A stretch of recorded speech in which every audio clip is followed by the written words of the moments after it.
हम सब की मांग है कि बाबा साहब इस देश के पिछड़े, दलित, आदिवासी, शोषित, वंचित हर समाज, हर वर्ग के लिए उन्होंने अपना पूरा जीवन त्याग दिया और हम सब लोगों को जीते जी स्वर्ग का एहसास कराने के लिए इस देश का संविधान दिया।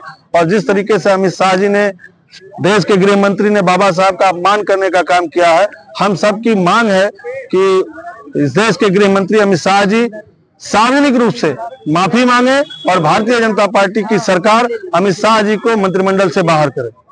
खुली बैठक में इन्होंने, अमित शाह जी ने यह भी कहा है कि जो है इस बात को एडिट किया गया है।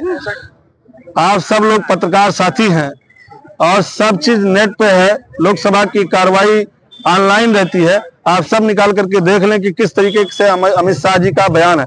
क्योंकि ये सब लोग उसी आरएसएस से निकले हुए लोग हैं कि जिसने जब संविधान लागू हुआ था तो पूरे देश में घूम घूम करके आरएसएस के लोगों ने बाबा साहब का विरोध करने का काम किया था, बाबा साहब का पुतला जलाने का काम किया था।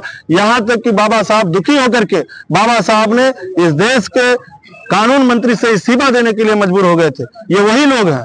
मोदी जी ने भी समर्थन दिया है। कुछ लोग कह रहे हैं कि भगवान का दर्जा उनको दिया है, तो आपको दिक्कत किस बात की है? भगवान का दर्जा हम लोग दे रहे हैं। उन्होंने कहा कि अगर इतनी बार नाम लेते भगवान का तो स्वर्ग हो जाता। हम उस स्वर्ग को नहीं देखे हैं जिस स्वर्ग की अमित शाह जी कल्पना कर रहे हैं। लेकिन जीते जी बाबा साहब ने जो हमें जीने का अधिकार दिया, जो हमें पानी पीने का अधिकार दिया, जो हमें बोलने का अधिकार दिया, जो हमें चलने का अधिकार दिया, हमारे लिए ये स्वर्ग है। हमारे लिए इसलिए बाबा साहब भगवान के बराबर है।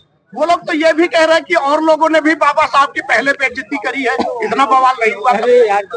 कब किसने क्या किया हम ये नहीं जानते, लेकिन अब अगर बाबा साहब का अपमान होगा तो उनके सम्मान के लिए हमको जो भी कुर्बानी देनी पड़ेगी हम वो कुर्बानी देंगे और बाबा साहब का अपमान नहीं सहेंगे। विधायक जी, धक्का मुक्की वाला पूरा उनका चल रहा है, भाजपा का क्या कहना चाहेंगे इस पे आप? देखिए, भाजपा हमेशा दिमाग को डाइवर्ट करती है। लोकसभा में जगह जगह कैमरा लगा हुआ है, हमें आपको बोलने की कोई जरूरत नहीं है। अगर इस तरीके से कोई बात है तो कैमरा निकाल के देख लेना चाहिए। संभल में जो हुआ अभी, क्या आपकी राय है? पूरे देश के अंदर ये लोग सिर्फ हम लोगों को बांटना चाहते हैं, लड़ाना चाहते हैं, देश के सौहार्द को बिगाड़ना चाहते हैं। देश की जो गंगा जमुनी तहजीब है इसको खत्म करना चाहते हैं। ये देश हिंदू, मुस्लिम, सिख, ईसाई सबसे मिलकर के बना है। इस देश की आजादी में इस देश के रहने वाले हर वर्ग, हर जात, हर धर्म, हर मजहब के लोगों ने अपनी कुर्बानियां दी है, तब हमको जाकर के इस देश